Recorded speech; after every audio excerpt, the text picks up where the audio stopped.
Bismillahirrahmanirrahim. Hello and welcome to Program Insight in V News English. Dear viewers, today we'll talk about our neighboring country, India, whose track record vis-a-vis human rights is extremely sad. It's extremely black.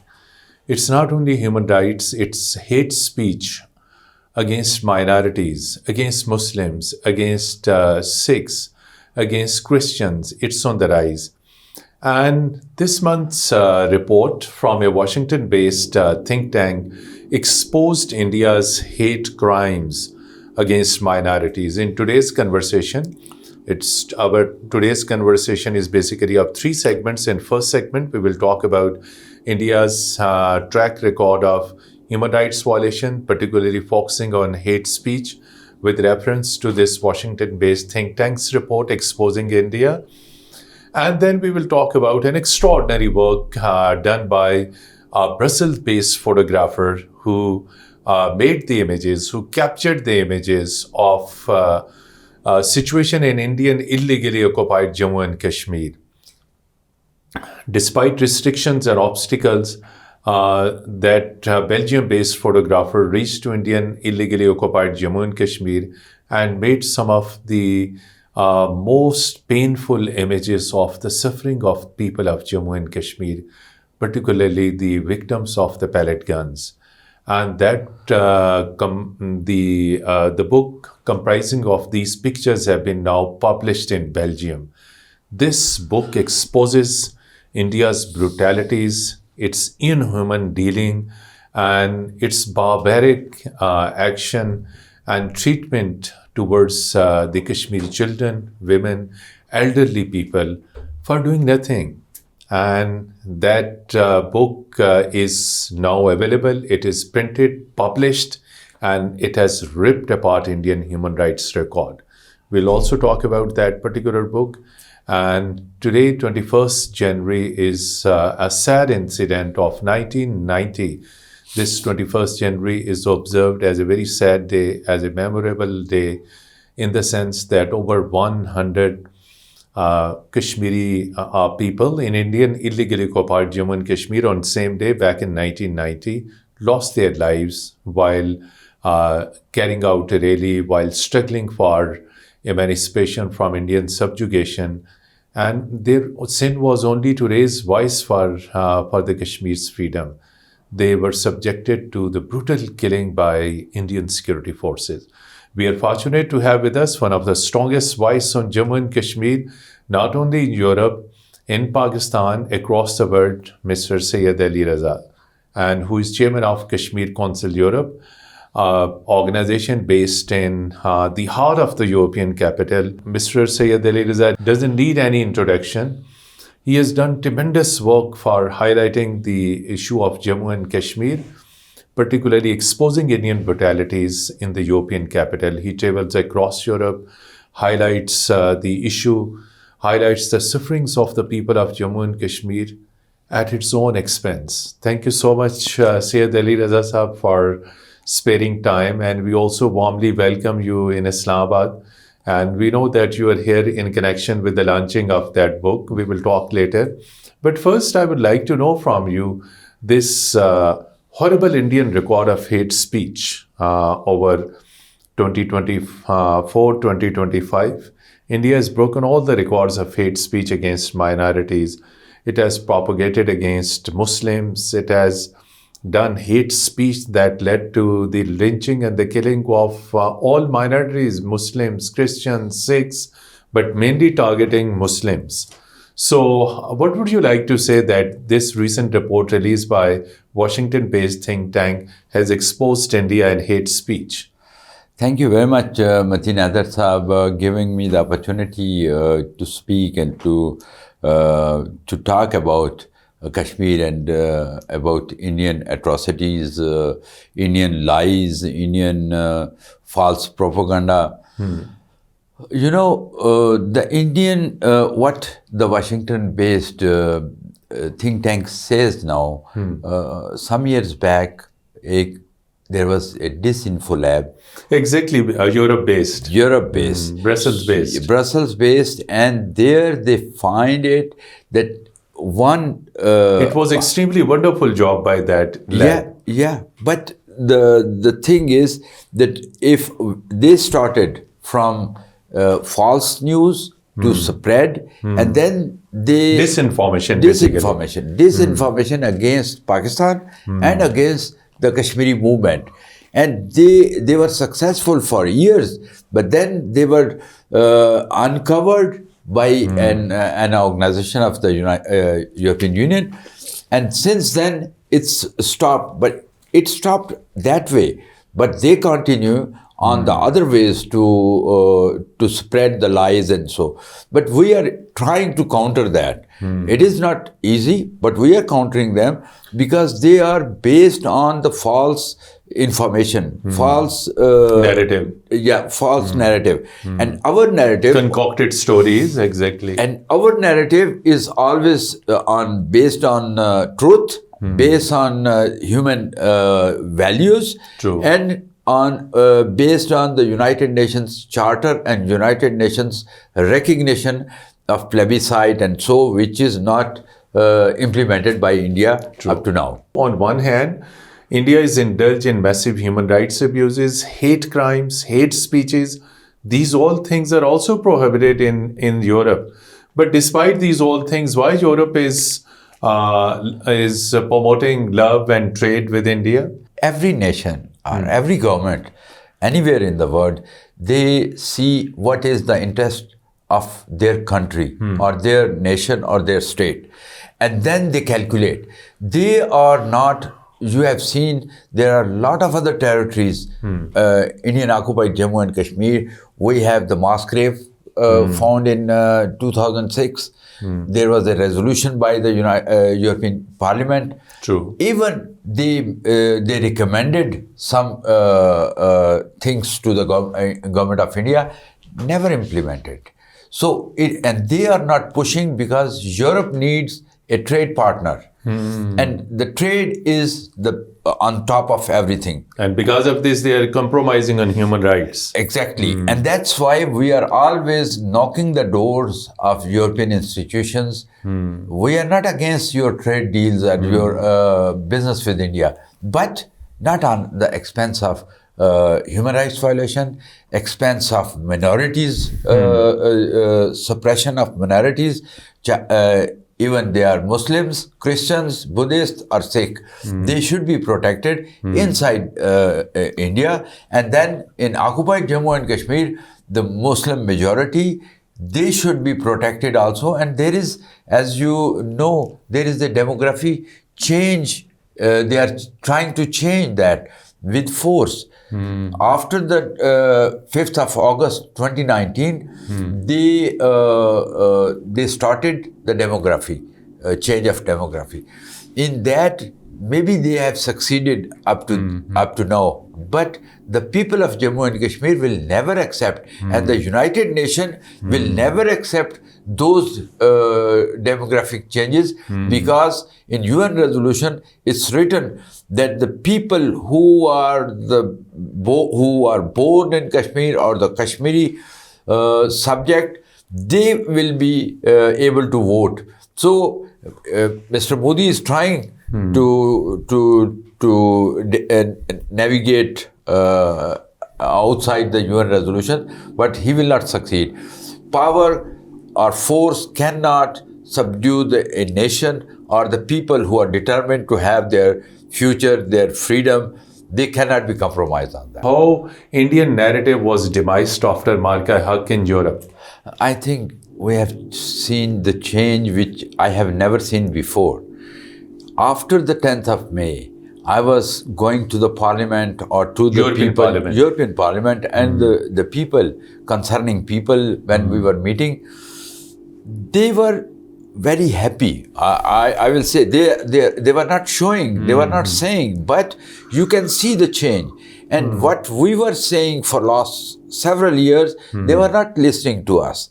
But after the Marka-e-Haq, they started to listen to us. And they started believing in Pakistan's story. Yes, and that is, after what we were talking before about the Disinfo Lab, but after Marka-e-Haq, it changed completely. And now they listen. Okay, they will implement or not, that is a different thing. But they started listening to us. They started listening and giving the respect to the Pakistan, state of Pakistan as well. And that is, I think, after the Marka Act, and that has changed everything. Diplomatically, politically. Yeah. So it is also success of Pakistan's foreign policy, diplomacy, military diplomacy, and everything. You know what Mr. Trump is saying And always. last year, yes, please complete what Mr. Trump. Mr. Trump is saying always, that the strong man, I love him. And that is the field marshal. He is talking about the Pakistani field marshal and the other prime minister or other personalities. That never happened before, this appreciation. No. So, and you had an opportunity of meeting Field Marshal last year during his visit to Europe. Yeah, I presented this book came out on 9th of August. He came to Brussels on 11th of August. And I presented the first book of this, signed by the author. I presented in his hand. What the pictures in the book highlights basically? What are the key important photographs that India is upset now? Yeah. Kashmir, wait and see. It's called Kashmir, Wait and See. It's composed by Mr. Cedric Gerbai, who is the famous, renowned international photographer. International. He works for the National Geographic, for 2 other big media houses. True. And he's really, he went to Kashmir in 2017. And 2017, why he went? Because we were talking always Kashmir. He got motivated. Yeah, he says, what Kashmir? And then I was with Mr. Anthony Kresner, former ambassador of European Union, who was our team, you can say the legal advisor also. Unfortunately, he's no more in this world. But he and me, we were always together and sitting, having coffee and so. And there he started to take interest. He said, can I go there? Can I do something? I said, you can do a lot for the people of Jammu and Kashmir because we are suffering there. Our brothers and sisters, there are thousands who are disappeared. Thousands, there are mass graves, and so then he studies also the things. And he took the interest and he went to the Srinagar. Amazing pictures. And we are going to have the exhibition on 26th in Islamabad of January, next week, in PNCA Islamabad, where 3 days exhibition of this book will continue. And anybody pictures from this book. Pictures from this book, 40 pictures we decided to choose, and we will put it in exhibition. What motivated you to spend your time, your energy, your money on not only on this book but on highlighting Kashmir? But specifically, I will talk how much has been cost on this book and who paid for that? I paid myself because I committed. I told Mr. Cedric that I will talk to his travel expenses were also borne by by myself, by your organization. Yeah. But I'm not. I don't care about that because it's my passion, and I want to do something for my people of Kashmir, and especially those people who don't have the voice. I want to be their voice. Voiceless people. Voiceless people. I want to represent them, and that's why I think this book will make a difference. For international organizations, international communities, it will be a big reference to talk about Indian atrocities. Along with the pictures, the captions, the narration has also been mentioned. Yes, everything. And you will see here this picture. It was a person in the hospital where he took his picture. He was a victim of pellet gun. It is not only him, Very but sad. you can see here Another picture. another picture. Here it was also A young pen boy, and- exactly, a young pen. man. And then he took the picture of His skull and X-rays X-rays. from the hospital. It shows how they were used. The pellet gun was used, which was never used in India. It was used in occupied Jammu and Kashmir. And you told us that this young man lost his eyesight and Yes, then finally yes. through surgery it was restored. Yeah, restored, but not fully restored. Partially. Partially. He can see. And what other pictures in this book talks You know, about? it talks about the daily life of the people. Suffering of the people in daily life, exactly. Suffering of the people, and also the daily life of the people over there, and in Azad Kashmir and in Gilgit-Baltistan, because it's a three-part, which is he traveled to the Indian occupied Jammu and Kashmir, and then here in Azad Kashmir, and then he went to Gilgit-Baltistan. True. So he wanted to have whole state, which was 1947 state True. of Jammu and Kashmir, to present something to the world that what is going on in that region. The people in Europe or in the world, they don't know what is happening in Kashmir. How much the Europeans, I mean, non-immigrants, they are sensitive, and how much they know, how much sensitive now they are, how much aware they are now that there is an issue of Jammu and Kashmir between India and Pakistan, and there are sufferings, and India is indulged in atrocities. I think the people of Europe, I will talk about the European Union or Exactly. European countries. We presented this book, Mr. Cedric Gerbaye presented this book. It has gone to all European countries? No, not yet. Not yet. But it was presented in an international festival of journalism, photography and journalism in France. In September 5, it was launched there. There was a 15 days exhibition, and in 15 days exhibition, I was there also with Cedric. So there was 2,000, more than 2,000 international journalists from US, UK, and In France. In France. In that festival. Washington Post, New York Times, and everyone was there. And this book was presented on the big screen with other books which Amazing. were. So it was very amazing. And now after the Pakistan tour or Azad Kashmir tour, we will go back to European Parliament and then to Berlin, to France, to Paris, and to other countries, London, and all over the Europe, we will exhibit this book. So there is also a significant presence of Indian and Indian intelligence footprints in Europe because of your tremendous work on Jammu and Kashmir. India must be after you. So how you are countering these Indian nefarious design plots and in order to trap you, in order to inflict harm and damage to you. So has India done something against you? No, they are trying to do. I heard from different quarters, but you know, you should be careful when you are dealing with the public. You are dealing with an enemy who don't care about anything, no respect for any rules or regulation.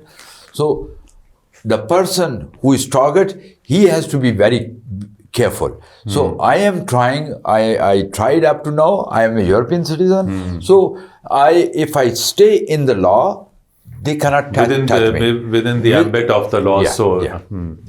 Because you are highlighting the human rights. Yes, exactly. Yes. I have nothing to do any militancy or whatever you can call, but I am doing the human rights work to highlight the suffering of the people of Indian occupied Jammu and Kashmir. Since your voice, your speeches and work on this particular book and publishing of this book, almost from London to Brussels and Copenhagen and Madrid and Paris and Berlin and all important European. Now question is in 2026, since there is a lot of awareness now in the European power corridor, I'm not talking of European public now. So what do you expect that 2026 might be changing vis-a-vis Jammu and Kashmir? Do you expect that European Union, European Parliament, where you have done tremendous work, they will be putting up certain pressure on India? Do you think so? I think they are going to have a trade agreement with India in coming months. Yes, European Commission or European Union. Yeah, European Union. So they can have. We are not against that. An economic or trade deal, you are not against. They can do whatever they want. But they should not forget the people of Indian occupied Jammu and Kashmir, and the prisoner Yasin Malik is in prison, Shabir Shah is in prison, Khurram Parvez is in prison, Asiya Andrabi is in prison. There are a lot of prisoners, and Yasin Malik is expecting a new verdict on 28th of January, which the government has decided to go against the last decision by the court, which gave Yasin Malik life sentence, and they are asking for the. And then there was a appeal filed against previous decision. Yeah, they were the government was not satisfied with the life sentence. They want to hang him, so that's why they are trying.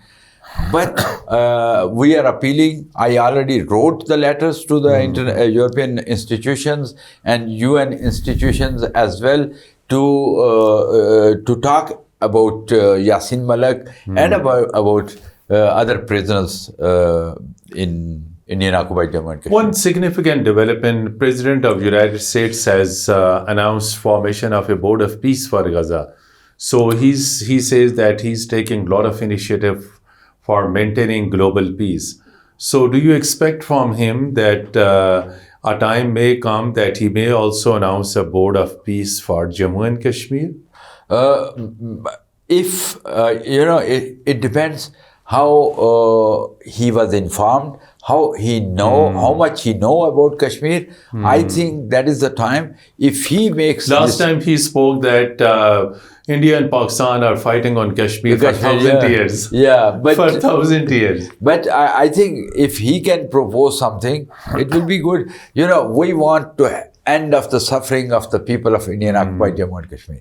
That is my mission, my goal, that this suffering should end. And unfortunately, on 21st of January 1990, in capital of Indian occupied, illegally occupied Jammu and Kashmir, Srinagar, in one of the towns of Srinagar.